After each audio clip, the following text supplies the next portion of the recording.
Swaraj news కి స్వాగతం. స్థానిక సంస్థల ఎన్నికలకు సిద్ధం కావాలి. భారత రాష్ట్ర సమితి నాయకులకు కార్యకర్తలకు హుస్నాబాద్ మాజీ శాసనసభ్యులు ఒడితల సతీష్ కుమార్ పిలుపు. త్వరలో జరగబోయే స్థానిక సంస్థల ఎన్నికలకు నాయకులు కార్యకర్తలు సిద్ధం కావాలని హుస్నాబాద్ మాజీ శాసనసభ్యులు ఒడితల సతీష్ కుమార్ పిలుపునిచ్చారు. ఇవాళ ఏల్కతుర్తి మండల కేంద్రంలోని ఎస్ఎంఆర్ గార్డెన్లో మండల పరిధి భారత రాష్ట్ర సమితి పార్టీ కార్యకర్తలు నాయకులతో సమావేశాన్ని నిర్వహించారు. ఈ సందర్భంగా సతీష్ కుమార్ హాజరై మాట్లాడుతూ నాయకులు నిత్యం ప్రజల్లోనే ఉండాలన్నారు. ఎప్పటికప్పుడు ప్రజా సమస్యలను తెలుసుకుని ప్రజలకు అండగా నిలవాలని, అలాగే పార్టీ బలోపేతానికి కార్యకర్తలు కృషి చేయాలన్నారు. నాయకులంతా సమన్వయంతో పనిచేస్తూ రాబోయే స్థానిక సంస్థల ఎన్నికల్లో భారత రాష్ట్ర సమితి పార్టీ నిర్ణయించిన అభ్యర్థుల గెలుపు కోసం అహర్నిశలు పనిచేయాలని కోరారు. అందరూ సమన్వయంతో ముందుకు వెళ్లాలన్నారు. రాబోయే స్థానిక సంస్థల ఎన్నికల్లో మళ్లీ బీఆర్ఎస్ జెండా ఎగరడం ఖాయమని సతీష్ కుమార్ ధీమా వ్యక్తం చేశారు. కాంగ్రెస్ ఫండ్స్ కాదని మాత్రం ఇంకా ఏడాది కూడా ఏం కాదు. మనకు ఫండ్సే ఇనాగ్రేట్ చేయాలి, లేకపోతే ఫౌండేషన్ ఇవ్వాలి తప్ప వేరే ఫండ్స్ అయితే మనకు కొత్తగా రాలేదు.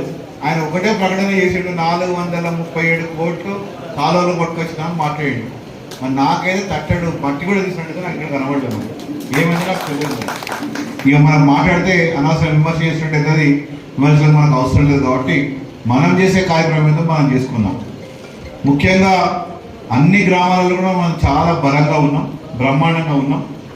మళ్ళీ ఒకసారి పునర్నిర్మాణం కోసం మనము ఒక టీం కార్యకర్తకు 100% ఎప్పుడైనా కానీ అండకుండా, ఇవాళ కూడా ఎప్పుడు కూడా నా ఫోన్ లేకుండా లేను.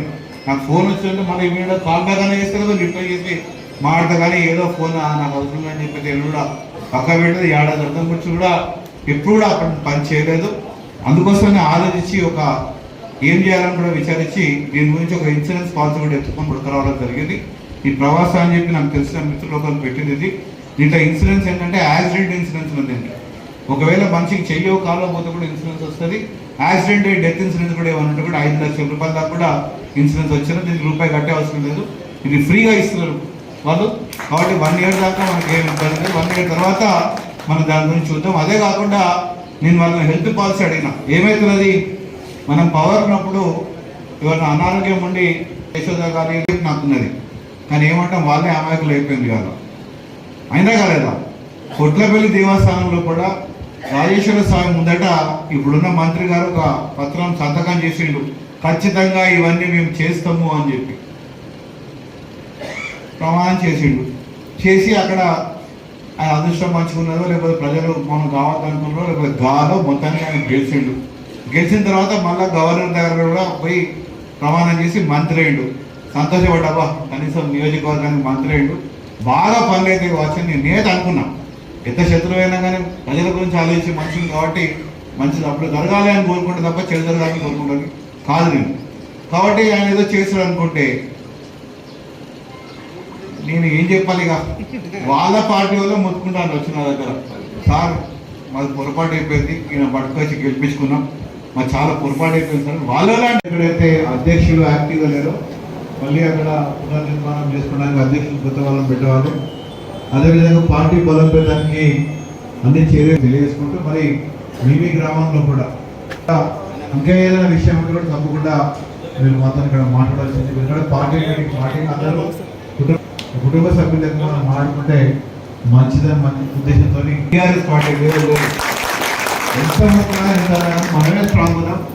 రేపు ఖచ్చితంగా కొంచెం కష్టపడితే కూడా మనమే గెలిచే అవకాశం ఉంటుంది. కాబట్టి మనం ఆ విధంగా పనిచేయాలని చెప్పి మొన్న నేను చెప్పానో చెప్పదో నాకు తెలుసు, కానీ మొన్న అసెంబ్లీ జరిగింది, మీరందరూ చూసింది. నేను ఆశపడ్డా మనకు బీసీ మంత్రి ఉన్నాడు, మనకు మంత్రి కదా, కనీసం ప్రజలకు న్యాయం చేస్తాం కావచ్చు. ప్రజలకు న్యాయం చేయకపోయినా కానీ ఆయన బీసీ మంత్రి కాబట్టి ఆ బీసీ సంఘాలకన్నా న్యాయం చేస్తారు అని చెప్పి నేను చాలా ఇద్దరు కూడా ఆశపడ్డా. ఏమైంది మీరు అనుకునే అయిందా? వాళ్ళు డిక్లరేషన్ ఇచ్చిండ్రా? అన్న డిక్లరేషన్ చేసిండ్రా? ఏమన్నా లాస్ట్కి మా పార్టీలకు 42% ఇస్తామని చెప్పన్నారు. అరే నీ పార్టీలో 42 అయితే బీఆర్ఎస్ పార్టీ మొదటికెళ్ళి కూడా 50-60% కూడా బీసీలకే ఇచ్చింది.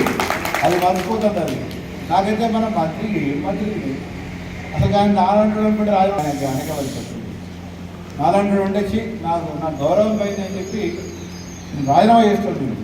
ఇక మన మంత్రి ఏమో ఇక నేను మంత్రి కాలేజ్ తిరుగుతాను మన నాకు ఎంత ఐడియా లేదు దాని గురించి మాట్లాడడం నా టైం ఖరాబ్ అటువంటి మంత్రి మనకు ఉన్నాడు ఆయన శాఖరే కదా అలా కదా ఆయన శాఖరా కాదా తప్పు మాడతాను ఏమన్నా ఆయన శాఖనే కదా మరి ఆయన అయ్యో నీకు మాట ఇచ్చిన అన్న మరి కనీసం కొంచెమైనా పెంచాలి ఒక 5% 6% పెంచాలి అని కొట్లాడచ్చు కదా మేము సమగ్ర సర్వే చేస్తాం సర్వేకి రానని మాత్రం మాట్లాడుతున్నారు సర్వేకి వచ్చిన మాత్రం ఇంత ఇతరులకు మనం సకల జిల్లా సర్వే చేసినప్పుడు ఇంత పర్సెంటేజ్ ఉండే అంతకన్నా తక్కువ పర్సెంటేజ్ మాత్రం నువ్వు గొప్పదెవరు మాట్లాడాలి నువ్వు ప్రజలు కోరుకునేది నువ్వు మాట్లాడేది ప్రజలు కోరుకున్నది నువ్వు పర్సెంటేజ్ పెంచుతావు సీట్లు ఎక్కిస్తావు అని మాట్లాడేది నువ్వు మాట్లాడేది ఏంటి ఇది అసలు ఇవ్వదాన్ని ఎందుకు అనాలి మరి అటువంటిప్పుడు నువ్వు నీకు ఆలోచన లేకపోతే మీరు ఎందుకు మాట్లాడాలి ఎందుకు హామీ ఇవ్వాలి మీకు ఆలోచన ఉంటే చేసేటట్టు ఉంటే హామీ ఇవ్వండి వద్దనం కానీ చేసేటట్టు లేకపోతే హామీలు ఎందుకు ఇవ్వాలి ఎంతమంది ఇవాళ పాపం ఎంత బాధపడతారు తప్పుడు చెప్పండి మరి వాస్తవం అయితే మరి దానికి సంబంధించిన మంత్రి మన నియోజకవర్గ ఎమ్మెల్యే కాదు ఇంకా ఆయన మంత్రి పదవిలో కొనసాగుతుందని నాకు తెలియదు ఆశ్చర్యం అవుతుంది డిప్యూటీ మంత్రి కూడా ఉండరా అని ఇక రెండో విషయానికి వస్తే